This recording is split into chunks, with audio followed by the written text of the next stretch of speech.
Claro. Eu quero que você fale de exemplos de coisas que as crianças passam desde ali da fase gestacional e, né, depois coisas que são comuns e que às vezes nós, como adultos, não olhamos para isso como sendo coisas importantes, ou às vezes nem imagina que isso pode influenciar num sintoma, numa dificuldade que a criança tenha. Uhum. Bom, então, tem coisas muito comuns que são importantes de serem observados. Exames de imagem como ultrassom, por exemplo, né, que é algo que todas as gestantes acabam passando. O líquido amniótico, ele tem a capacidade de conduzir o som. Então, para a criança, um simples exame que para nós é algo sem barulho, para a criança é algo que provoca um barulho grande, que ele não sabe o que está acontecendo, né? Então, o próprio exame de ultrassom é algo que precisa ser feito quando necessário e não há essa necessidade de excesso. E sim, a gente pode encontrar situações de medos por conta de barulhos. Então, o ultrassom é um deles. Só que muitas vezes a mãe, no momento da gestação, está fazendo uma obra, por exemplo, em casa, né? Então, tá para receber esse filho. E aí, por conta dessa obra, tem muito barulho. Então, são barulhos que trazem também para a criança a questão do medo, né? Então, não é uma regra de que seja o medo, mas vamos pensar uma criança que está lá dentro de uma cavidade, está dentro do sistema de proteção, e de repente vem aquele barulho muito alto, mesmo que para nós não seja, para a criança é um barulho muito alto. Naquele momento ele deixa de ouvir os batimentos cardíacos da mãe.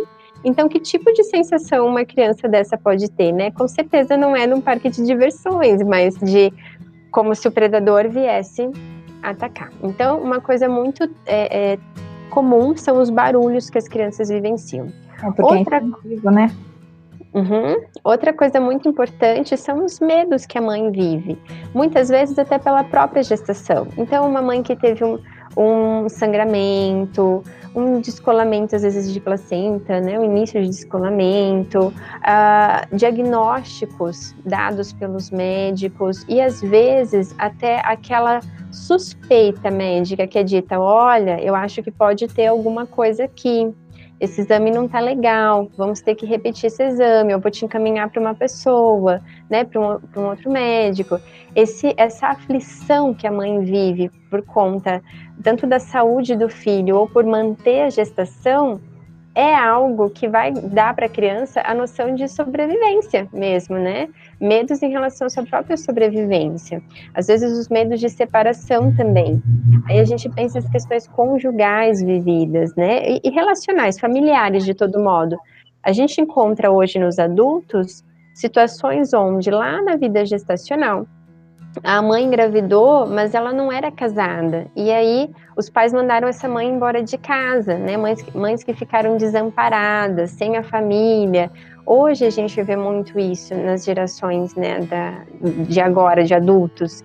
Então, questões em relação ao parceiro, brigas ou desentendimentos, problemas relacionais, tudo isso na vida gestacional fica arquivado. E são coisas que a gente diz: mas não foi um problema, não foi uma coisa tão grande. Mas será que naquele dia a pessoa não chorou, ela não ficou preocupada, ela não teve medo até fazer um novo exame, ela não ficou com raiva daquela pessoa? Então, são fatores a se observar. Depois, outras coisas que são interessantes. Quando a mãe passa a voltar ao seu trabalho, né? As mães que trabalham fora. Esse momento de começar a trabalhar, para a mãe também é difícil, eu imagino, e para as crianças também. Ela não entende que a mãe está indo trabalhar e que a mãe vai voltar. Até uma determinada fase da infância é como se ela estivesse sendo abandonada. É claro que não é isso que a mãe está fazendo, mas é por que eu disse que eu gosto de trabalhar com a criança, para entender o olhar dela em relação àquilo que está acontecendo. E muitas vezes a gente encontra o medo de abandono, seja quando a mãe começa a trabalhar e a criança fica em casa, ou quando a criança começa a ir para a creche, né, para a maternidade, para esses ambientes onde as crianças ficam. Então, esse risco de separação para a criança, esse medo de abandono, também é muito importante. Mesmo que hoje seja algo comum, não quer dizer que para a criança é algo aceitável ou normal. Para a criança sempre existe uma dificuldade de lidar com aquilo. Quanto mais nova, mais difícil. Antes dos 3 anos, para a criança, é muito difícil. Ela não vai compreender que aquilo é uma coisa normal da sociedade, né? Ela vai compreender que ela está sofrendo um risco de abandono.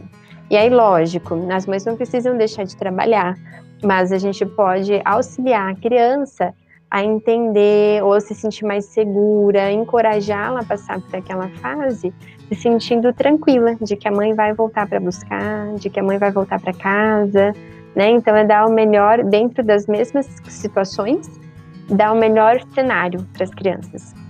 Por mais que a criança não tenha palavras para expressar aquilo que ela sente tudo, ela vivencia tudo.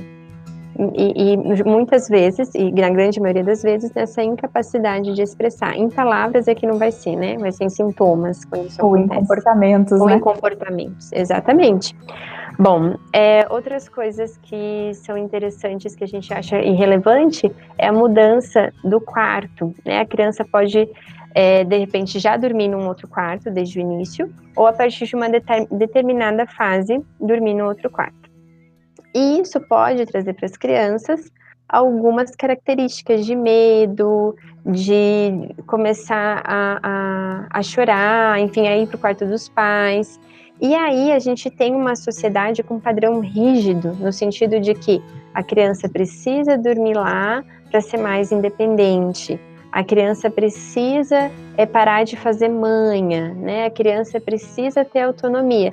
Uma criança de 3 anos de idade não precisa de autonomia, ela precisa de proteção, né? Então, a gente sabe que até 3 anos, no mínimo até 3 anos, a cama compartilhada, a criança no quarto dos pais, é muito mais benéfico do que essa história da criança nascer e já ser colocada num outro quarto para acostumar, tá? E depois a gente vai ver que, ok, ela tá dormindo no outro quarto, mas ela tá ali no consultório apresentando queixas, né? Independente da idade. E então esses medos do primeiro dia escolar, exames, vacinas, o adulto pode entender que aquilo que ele está fazendo pelo filho, de levá-lo ao médico, ao hospital, é algo com o objetivo de auxiliá-lo. Agora, a criança não é obrigada a entender que aquele monte de gente em volta dela vai ajudá-lo, né? Vai fazer alguma coisa para sanar aquela dor, que ele vai passar por um procedimento cirúrgico porque é bom para ele. Ele não é obrigado a entender isso. O que ele está entendendo? Que tem um monte de gente estranha me fazendo mal, porque ele está sentindo dor, né? Então, a criança pode interpretar de um modo completamente diferente aquilo que os adultos vivenciam como algo normal. Porque a criança está baseada nos seus próprios instintos, né? O modo como a criança vê a vida é diferente de um adulto que já passou por suas experiências. Então, questões hospitalares, vacinas, exames, tudo isso também.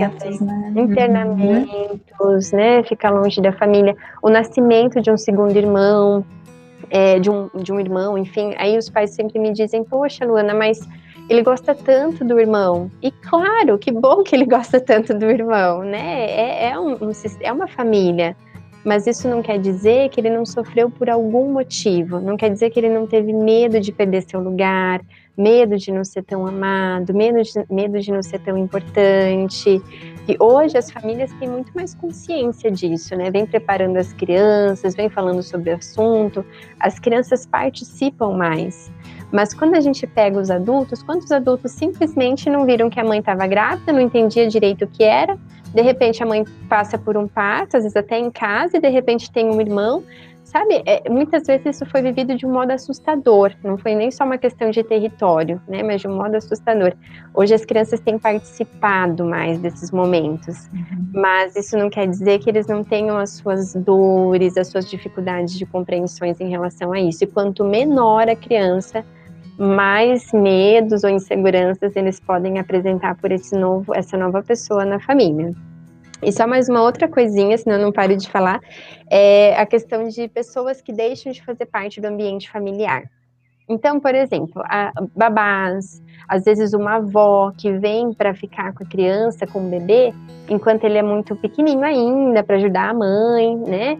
Ou uma babá, ou um cachorrinho, aquilo que faz parte do núcleo familiar da criança. E a partir de um momento, aquela avó, poxa, vai voltar para sua casa, a babá não é mais necessária, então a babá acaba indo para outro trabalho, o cachorro, de repente, começa a criança a ter alergia, tira o cachorro de casa.